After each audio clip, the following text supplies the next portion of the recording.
और चलिए इसी बीच राजधानी रायपुर से आप तक बड़ी खबर पहुंचा दी, जहां पर रायपुर दक्षिण के दंगल में अपने ही दावेदारों में उलझी पड़ी है कांग्रेस। प्रत्याशी चयन में देरी के बीच एक और दावेदार ने यहां पर नामांकन लिया है। प्रमोद दुबे के बाद कन्हैया अग्रवाल ने खरीदा है नामांकन फॉर्म लेने के बाद कन्हैया अग्रवाल का बयान भी सामने आया। उन्होंने कहा है कि कांग्रेस पार्टी पर मुझे पूरा विश्वास है, मेरे नाम पर यहां पर फैसला लिया जाएगा। कन्हैया अग्रवाल का ये बयान सामने आया है।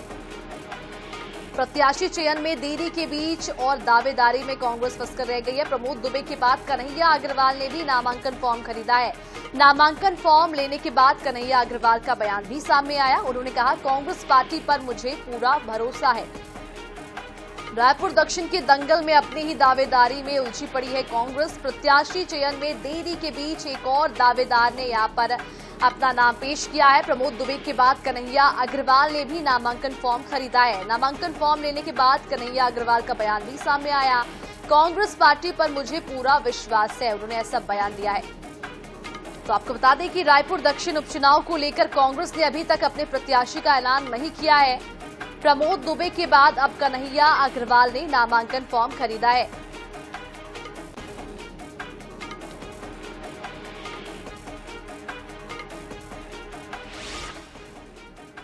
और चलिए आपको सीधी राजधानी रायपुर लिए चलते हैं, जहां पर हमारे विशेष संवाददाता गौरव शर्मा कन्हैया अग्रवाल से बातचीत करने के लिए पहुंचे हैं।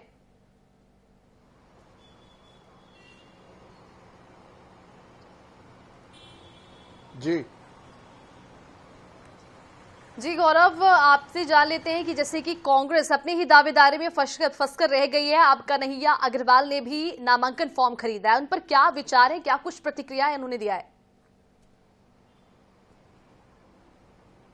देखिए, कांग्रेस के प्रत्याशी के नाम का ऐलान नहीं किया गया। इस बीच 18 अक्टूबर से नामांकन की शुरुआत हो गई है। एक और दावेदार कन्हैया अग्रवाल, जिन्हें मजबूत दावेदार माना जा रहा है, उन्होंने नामांकन खरीद लिया। वे इस वक्त हमारे साथ मौजूद है, उनसे सीधे जानने की जरूर कोशिश करेंगे। कन्हैया अग्रवाल जी, किस विश्वास के आधार पर आपने नामांकन फॉर्म खरीदा और क्या आपकी आगे की रणनीति रहेगी? देखिए, नामांकन फॉर्म तो तैयारियां जो लगती है नामांकन भरने के लिए, जो जितनी जटिलताएं होती है उसको पूरा करने के लिए लिया गया है।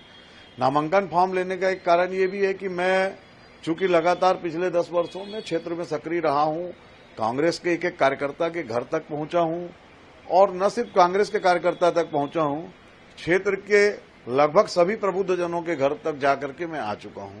मैंने अनेक जो है लड़ाइयां लड़ी है, जनहित के मुद्दों पर लड़ा हूं, सरकार रहते हुए हो, सरकार से बाहर रहते हुए हो, लेकिन कभी भी जनहित के मुद्दों पर मैंने समझौता नहीं किया। इसलिए मुझे पूरी उम्मीद है, पूरा विश्वास है कि पार्टी जो है जिस तरह का जन समर्थन, जिस तरह का जन सहयोग मेरे साथ है, उसको मद्देनजर रखते हुए मेरे पक्ष में निर्णय लेगी। कल आपका एक फेसबुक लाइव भी काफी चर्चित हुआ, जिसमें आपने अपने पिछले 10 वर्षों के संघर्षों को खुलकर बताया। इसी के साथ सोशल मीडिया में इस बात की चर्चाएं भी हुई कि पार्टी अगर आपके पक्ष में फैसला नहीं लेती है तो आपको फिर आगे की रणनीति तय करनी चाहिए। क्या सोच रहे कन्हैया अग्रवाल? देखिए, अभी तो पूरी तरह से हम लोग एकमात्र बात जानते हैं कि कांग्रेस पार्टी के साथ हैं। कांग्रेस पार्टी ने मुझ पर पहले भी भरोसा जताया था, और मैंने भी कांग्रेस पार्टी के भरोसे के अनुरूप जो लड़ाई लड़ी थी, उस लड़ाई को आप सब लोगों ने भी अपना समर्थन दिया था।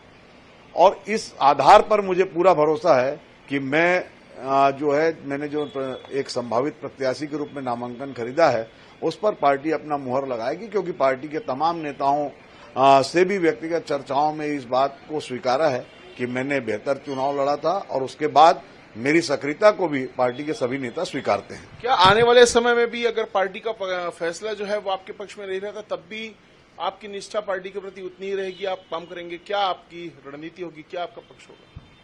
देखिए, मैं तो 1987 में एनएसयूआई के माध्यम से मैं पार्टी में आया था।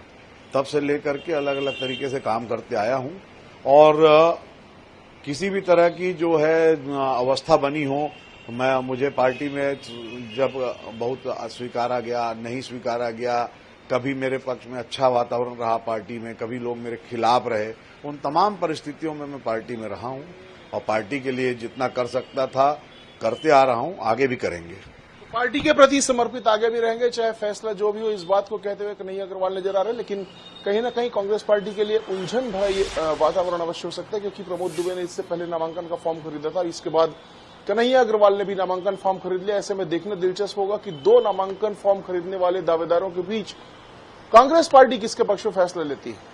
जी गौरव जी, तमाम जानकारी के लिए बहुत शुक्रिया आपका। तो बता दें, कांग्रेस ने अभी तक अपने प्रत्याशी का ऐलान नहीं किया है। अब कन्हैया अग्रवाल ने भी नामांकन फॉर्म खरीद लिया है।